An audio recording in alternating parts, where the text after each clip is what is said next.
Hi, I'm Cindy Harris, and today I'll be making Ajiaco, a delicious and traditional Colombian chicken and potato stew. And I'm going to be making it in this beautiful Chamba soup pot. Chamba cookware is handmade from all-natural clays that are found in La Chamba, which is a village in central Colombia. These cookware pieces are non-reactive, so they won't react chemically with any foods. Now, if you'd like to see how the village of La Chamba works together to make these beautiful pieces, check out the fascinating photo essay at mytoque.com. Now, before using any of your Chamba pieces for the first time, you will need to season them, and it's very easy to do. You take whatever piece you're going to be using, and you fill it 3/4 of the way full with water. And then I'll place this in a 400-degree oven for 30 minutes. And once your pot is seasoned, it's time to make our ajiaco. We're going to begin by building our broth. So in my Chamba soup pot, I'm going to place 2 cups of chicken broth, 6 cups of water, and I have 2 chicken breasts and 2 chicken thighs. These have the bone in them, but I want to pull that skin off. That would bring added fat that we don't want in our broth. Next, I'm going to add 1 Yukon Gold potato that I've peeled and sliced. Now, in a traditional ajiaco, we would use what they call a Creole potato. But what this potato does, it's going to break down and help thicken our stew. Next, I have a half of an onion that I'm going to chop up and add that to my pot. And then 2 cloves of garlic. Then for our last bit of flavoring, 1 bay leaf, some salt, and some pepper. Now I'm going to take this over to the stove and put it on a high heat and bring it to boil. Now once this comes to boil, I'm going to turn the heat down to medium and I'm going to let this simmer for 30 minutes. Now while the broth and chicken is simmering, I'm going to get a few more vegetables ready. I have 3 brown russet potatoes that I'm going to peel and cut into 1/2-inch slices. Then I have 2 ears of corn, and I'm going to cut these into some wheels that are about 2 inches thick. I also have 6 small red potatoes that I'm going to cut in half.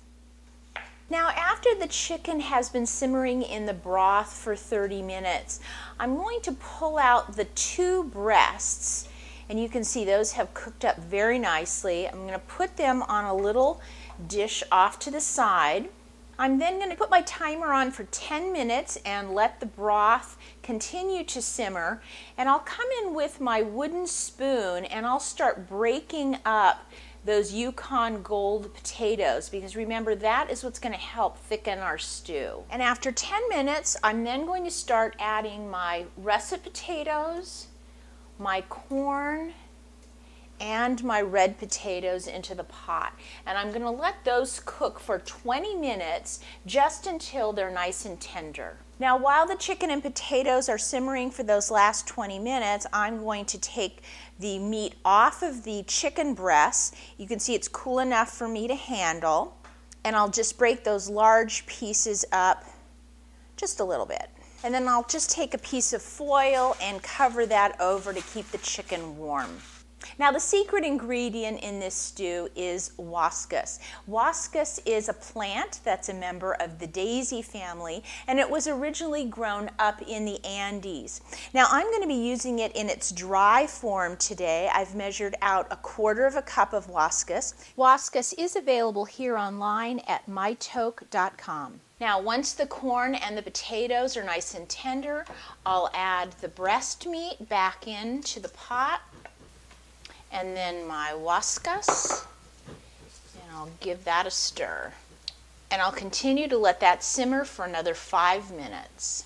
Now it's time to get the condiments ready for the soup, and this Chamba triple dish will be perfect to serve them in.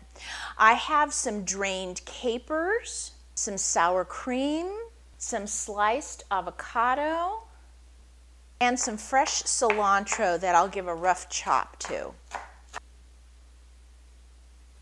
And the very last thing I'm going to do is pull out those 2 thighs, I'll pull the meat off and put it back into the soup pot. Now this is something very interesting. I've had this pot off the stove for a couple of minutes. I can absolutely touch the top and the handles with no problem. It's still boiling on the inside. With the Chamba ware, you can take it right off the stove and put it right on the table, and it's still going to retain all of that heat. Now I'm going to be serving the stew in these beautiful Chamba Ajiaco bowls. They have a great style and shape, and they're a great size for serving. Now, when you are serving the stew, make sure that you get a little bit of everything. Then we'll put a nice pinch of cilantro on top, a dollop of sour cream, a teaspoon of capers, and a slice of avocado. This traditional ajiaco is a meal in itself.